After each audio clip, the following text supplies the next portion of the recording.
Salut, c'est Shinzé pour Adopte un Motard. Alors aujourd'hui je suis allé chez Ducati pour leur taper un petit joujou que j'avais envie d'essayer. J'avais déjà essayé une première fois il y a 3 ou 4 ans, je sais plus. C'est l'Hypermotard.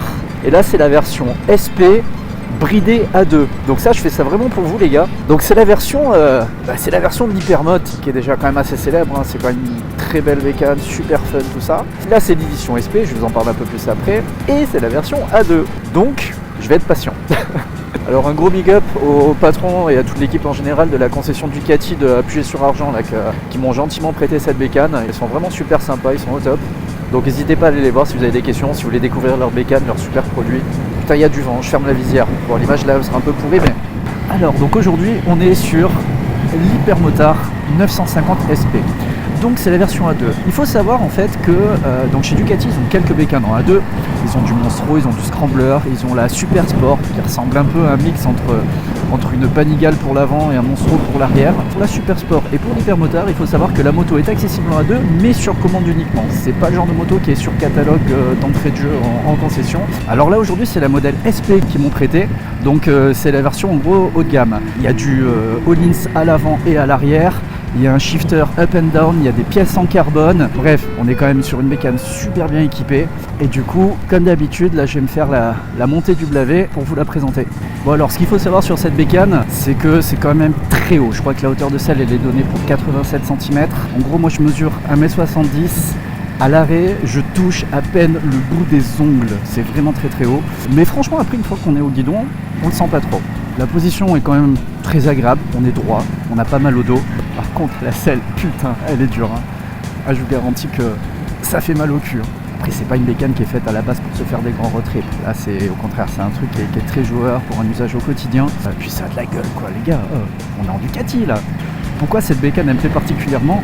Parce qu'on est sur une configuration moteur où tout se passe en bas. Et donc du coup on a de la réactivité, on a la présence du couple, mais du coup on se sent pas bridé par la puissance. Mais quand je vais aller la chercher en bas pour aller jouer, ça va répondre.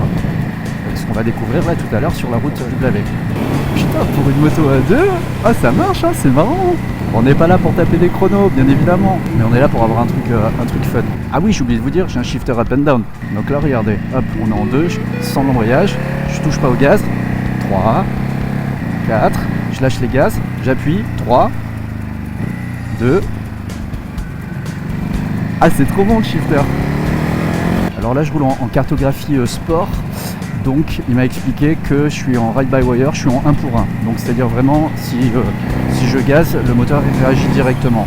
Apparemment, si on se met en mode, alors je crois qu'il y a une carto, il y a Urban, il doit y avoir très probablement Puy, ce genre de choses, on verra ça après. Apparemment la réactivité est un peu plus souple. Bon, toujours pareil, on est sur une moto à 2, 47 chevaux 5, faut pas s'attendre non plus à être cet aiguisé évidemment. Par contre ça vibre, hein. Ben ouais, c'est un bicylindre les gars, c'est normal que ça vibre. On est quasiment sur un 1000, imaginez, 950.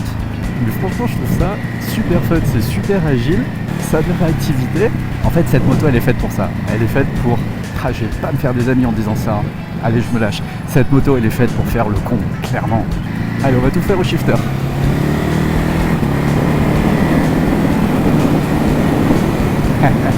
En fait ça me fait un peu le même effet que quand j'ai essayé la Street A2 la dernière fois. Au final on n'a pas l'impression de se sentir sur une moto bridée. Du moins quand on roule comme je roule. Quand on roule en bas, quand on enroule en général, on essaye de comprendre où se situe le pic de puissance et de couple de la moto. Et on reste à cet endroit là. Et comme ça on ne se sent pas frustré. En fait c'est une approche différente de la moto. Vu que de toute façon, même en A2, on a de quoi se faire sauter le permis ou finir contre un arbre, il n'y a pas forcément besoin de plus. Alors par contre ça tremble, hein. Je sais pas si vous voyez là le bocal de frein là en fonction du régime auquel je suis. Regardez. Allez, tout shifter, promis je touche pas l'embrayage. On va essayer les freins un peu, voir ce que ça donne. Ah ouais, ah les freins ça fonctionne, hein. Bon, vous voyez, ça sert à rien de monter, de taper dans les tours parce que la moto elle montera pas plus que ça. On est sur une bécane bridée. Ah.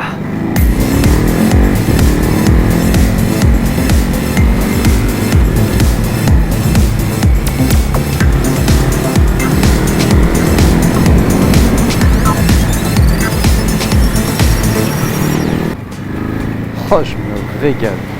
Alors je crois qu'en plus la version SP elle est fournie d'origine avec des super Corsa. Donc autant dire que ça a du grip. Et la version normale, il me semble que c'est des Rosso 3. Alors à qui serait destinée cette moto?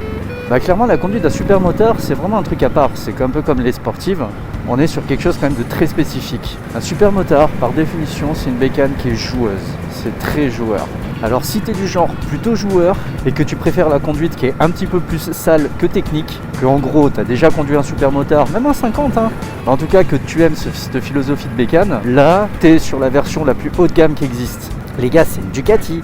Je crois que la version standard on est autour de 13 000 € et la version SP on est aux alentours de 16 000 €. Mais franchement, vu l'équipement qu'il y a dessus, vu l'équipement qu'il y a dessus, ça les vaut largement. Bon clairement, si tu veux faire des grands road trips, te faire le tour du lac Léman ou le tour de France, c'est pas vraiment la bécane que je te conseillerais. Très franchement, en fin de journée, tu auras vraiment mal au cul. Mais comme j'ai dit tout à l'heure, en fait, sur un usage au quotidien, ça convient parfaitement. Pour aller au taf le matin, pour aller acheter la baguette de pain, pour aller se taper la petite arsouille entre potes le dimanche après-midi en allant boire un café à Hops, c'est vraiment pas mal hein. Et puis clairement, tu te prends une bécane comme ça, pendant 2 ans tu roules en A2 avec, t'apprends à la connaître, à la découvrir. Je pense que déjà dès la 2e année, t'apprendras également à être frustré, rouler sur un engin pareil bridé. Mais tu prends ton mal en patience, tu passes ta passerelle, tu fais débrider la bécane, tu passes de 47,5 à 95 chevaux. Idéalement, t'en profites peut-être pour te faire un petit plaisir sur l'échappement, histoire de gagner quelques chevaux par-ci par-là. Une bécane comme ça de 100 bourrins, t'as vraiment de quoi prendre ton pied hein. Donc si t'es du genre comme moi à prendre les bécanes et à les garder longtemps, avec une machine comme ça, t'as de quoi faire tes armes. Et une fois que t'as fait le tour de la bécane, tu la débrides et tu passes dans un autre monde. Et sur les petites routes qu'on a ici, avec ça, tu déposes n'importe quoi. Bon, ok, 47 chevaux 5. Alors, ce que j'apprécie vachement, c'est la position. Que ce soit les genoux. On est comme dans une chaise en fait. Le dos, on est bien droit. Le guidon, il tombe parfaitement sous les mains. On n'est pas les bras trop écartés, mais il y a de quoi vraiment être bien droit. Je pense qu'avec la caméra ici, vous devez bien le voir. Alors, c'est vraiment super agréable. Moi, les points que j'aime moins, mais ça, c'est vraiment goût perso, c'est le côté bicylindre, c'est que ça vibre. Et c'est vrai que moi, j'ai pas l'habitude des bécanes qui vibrent. Je ne verrais pas faire un grand road trip avec une bécane qui vibre autant. Parce que là c'est plus des fourmis que j'ai dans les fesses, c'est la fourmilière tout entière. Et la selle qui est quand même assez dure. Donc il doit peut-être y avoir moyen de la remplacer, de faire un truc pour avoir un truc un peu plus confort. Mais c'est vrai que c'est quand même assez dur. Au niveau passager, on serait comment? On va prendre un peu de vitesse. Alors ça donne niveau passager. On est quand même très haut, on n'est pas trop mal, on a les genoux quand même vachement ramassés. Mais non, il y a de quoi vraiment s'amuser. Et on roule en Ducati. Alors pour les plus néophytes, en gros, en bécane, rouler en Ducati, ça équivaut à rouler en Ferrari. On est sur du luxe, on est sur du haut de gamme. Pas pour rien que je disais, si tu aimes les supermotards, là tu es sur ce qui te fait de mieux. En tout cas, perso, voilà, essayer cette bécane, moi ça m'a vraiment foutu la banane. Et j'ai discuté avec le patron Ducati, ils m'ont dit qu'ils ont d'autres A2 à laisser. Donc c'est pas impossible que je vous ressorte d'autres vidéos, un de ces quatre. Voilà, alors merci d'avoir regardé cette vidéo jusqu'au bout. Comme d'habitude, si ça t'a plu, n'hésite pas à liker, partager, etc. Si tu veux prendre contact avec moi, tu vas sur adaptamotard.com, tout en bas un formulaire, tu m'envoies un petit message, ça fait toujours plaisir. Et n'hésite pas à t'abonner à la chaîne en cliquant ici. Si tu veux voir une nouvelle vidéo, tu cliques là. Soyez prudents sur la route et je vous dis à bientôt. Ciao ciao.